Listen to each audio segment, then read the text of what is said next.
How to deal with sadness. Sadness often feels unbearable. Most times, people do anything they can to push it out of their lives. This means that sadness is never validated or expressed as a necessary emotion. Actually, sadness is a valuable and natural response to difficult life events and loss. It signals that something has been lost or that you need to make changes to address things that are causing you stress.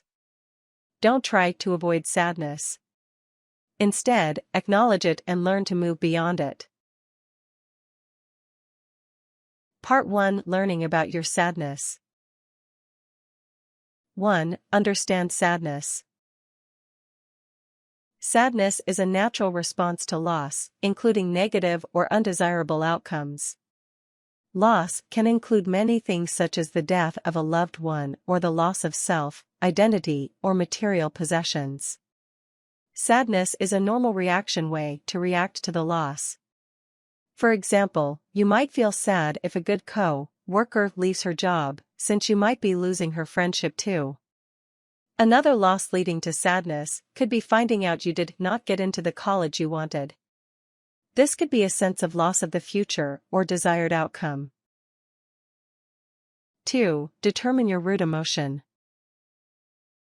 Sadness might just be the root emotion of what you're feeling. Root emotion describes the underlying cause of other emotions you're feeling.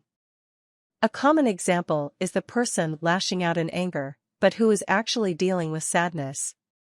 Other feelings might be blame, shame, jealousy, etc.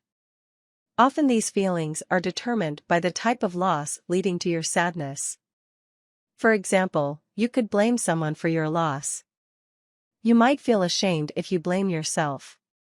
While you're feeling sad, blame or shame are actually the root emotions that you need to work through.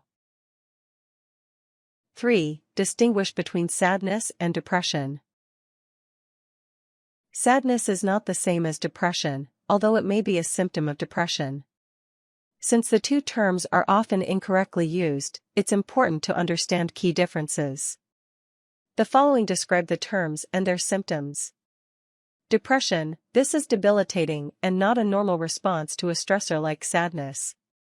Symptoms are more severe than sadness, and include a complete loss of interest in activities you once found enjoyable, irritability, agitation, lower sex drive, struggles concentrating, changes in sleep patterns, and feeling tired all the time.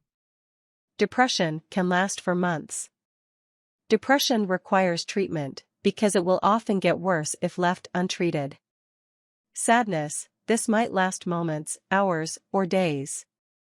It's a normal response to negative events such as a breakup, unemployment, or loss of a loved one. It is okay to feel sad. The goal is to feel and acknowledge your sadness without getting stuck there. 4. Understand the role of grief. Grief, or bereavement, is an intense aspect of loss. It lasts longer than sadness and includes the emotional and cognitive impacts on daily functioning. Grief is a way to deal with loss and adjust to life without whatever you lost. It's different for everyone and often happens before sadness. After a loss, you may move through a variety of stages, such as denial, isolation, anger, bargaining, sadness, or acceptance. People grieve in different ways, so acknowledge what you're feeling as valid responses. Grief is more than just death. People can grieve loss of jobs, loss of material items, loss of sense of self, identity, or loss of a future. 5. Distinguish between grief and depression. While these can occur together with common symptoms, including decreased mood, sadness, and avoiding social interactions, there are significant differences. Depression impacts one's self-esteem and sadness is ongoing.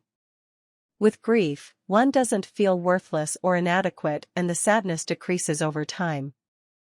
Grief doesn't increase thoughts of suicide, create severe sleep issues, increase agitation, and decrease energy, which are common symptoms of depression. Those who are grieving are also able to experience happiness, like thinking positively about the loss, while still grieving, but someone who's depressed has difficulty feeling happy. Research shows that individuals with clinical depression before experiencing grief are more likely to show depressive symptoms or more extreme symptoms even after a year of loss. This does not mean a person is suffering from a depressive episode, but the experience may be complicated by grief. 6. Realize there are benefits of sadness.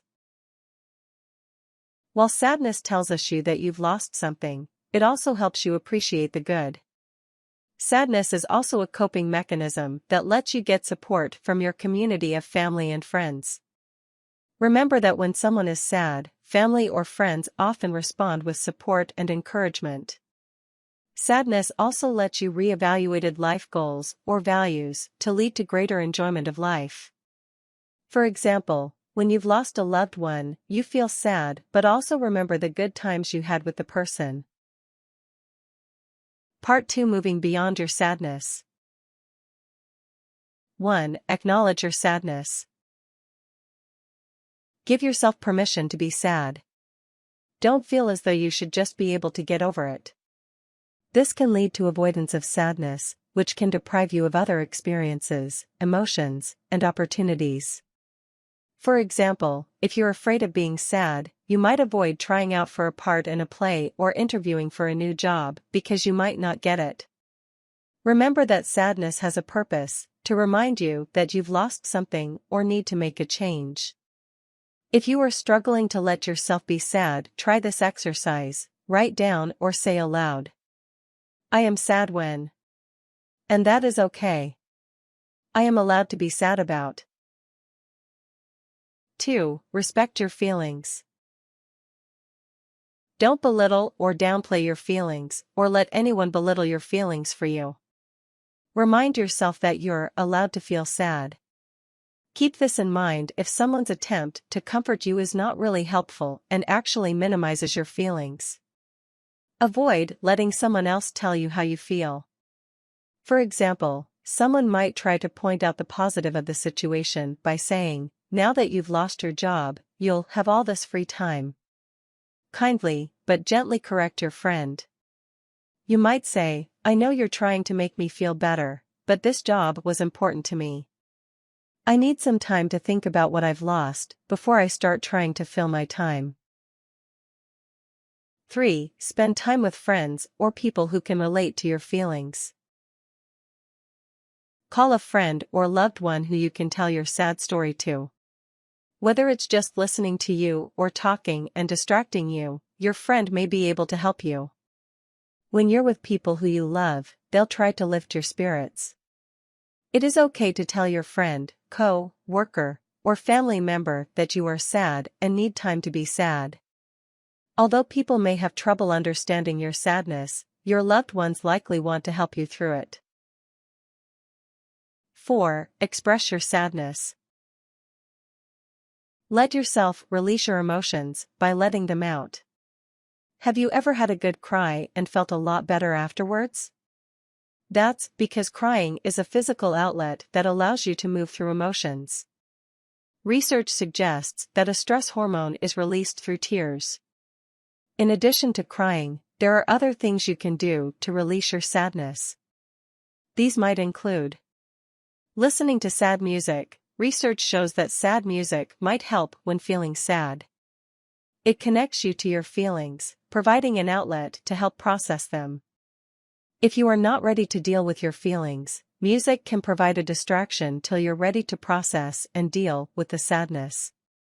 Storytelling. If your sadness is based in grief or loss, write a story or create a piece of art focusing on the details of your loved one. It is helpful to focus on sensory details, including what you see, smell, touch, and taste. Then focus on the feelings when thinking about your loss. 5. Write in a journal. Start each journal entry by writing down 3 words that relate or describe your feelings. End each entry with 3 words describing how you're feeling.